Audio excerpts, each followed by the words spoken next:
AJ, contrarian with an opinion, ideas and attitude. AJ on AJ Weekly, the Not So Weekly podcast.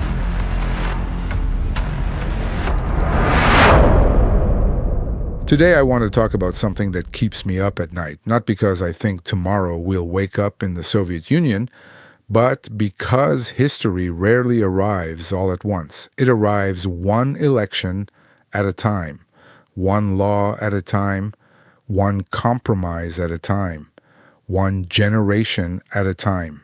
Everyone asks how free societies disappear. Almost nobody notices them disappearing while they're living through it. When people hear concerns like this, the response is almost always the same. Relax. You're overreacting.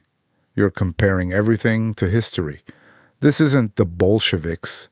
Maybe not. But history doesn't repeat. It rhymes. And that's exactly what worries me. Look around. Government-owned grocery stores, government buying housing, rent controls, free everything, higher taxes, more government, less private ownership, more censorship, less debate. Every single proposal is sold the same way. It's for the people. It's for fairness. It's for safety. It's for equality. Funny how every government in history that accumulated enormous power started with exactly those words. Nobody campaigns on oppression. Nobody says, elect me so I can slowly remove your freedoms. They campaign on compassion, on helping, on justice. Power doesn't usually arrive wearing a military uniform. Sometimes it arrives wearing a smile. Here's what bothers me even more. Look who's selling these ideas. It's rarely the guy working 60 hours a week trying to pay his mortgage. It's rarely the small business owner wondering how to make payroll. It's often wealthy activists, millionaires, celebrities, academics, professional politicians, or kids from affluent backgrounds who have never had to build anything themselves. People insulated from the consequences of the policies they advocate. History has seen this before. Many revolutionary movements were not led by peasants. They were led by educated elites convinced they knew how society should be rebuilt. And then comes the language. If you disagree, you're hateful. You're privileged. You're racist. You're selfish. You're on the wrong side of history. Notice something? We don't debate anymore. We label. Once you've labeled someone, you no longer have to answer them. That's dangerous because free societies don't depend on everyone agreeing. They depend on everyone being allowed to disagree. People ask, what's the big deal? It's just one housing policy. It's just one speech law.